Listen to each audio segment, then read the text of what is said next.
Ce matin, il était aux alentours de 9h15 heure française lorsqu'Armel Lecléache a doublé la pointe sud-ouest de l'Australie. En 28 jours et 20 heures, le leader actuel du Vendée Globe établit un nouveau temps de référence entre les Sables d'Olonne et le Cap Lewin. C'était sympa de passer en tête ce deuxième cap.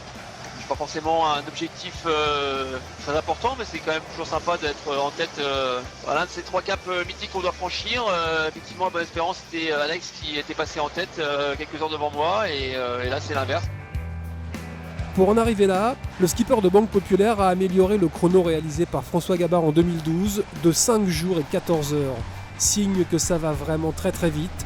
Tellement vite même que le premier tiers de la flotte, jusqu'à Thomas Ruyant 9e, est en avance sur les temps de passage du vainqueur de la précédente édition. Beaucoup moins réjouissant, dans le courant de l'après-midi, nous avons appris que Romain Athanasiou et Sébastien Josse avaient subi des avaries majeures. J'étais en train de faire des photos ce matin et dehors, et quand j'ai tapé un truc énorme, et j'ai cassé les deux safrans. Et j'ai un safran de spare dans le bateau. Alors j'en ai un qui est peut-être à moitié cassé, je vais essayer de le réparer, et l'autre, il a l'air complètement mort.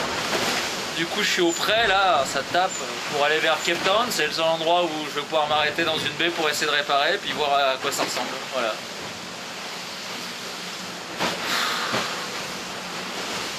Voilà. Ah, c'est la misère. Quant à Sébastien Josse, son bateau parti en survitesse dans un surf a planté dans une vague. L'arrêt a été brutal et le choc a fortement endommagé le foil bâbord.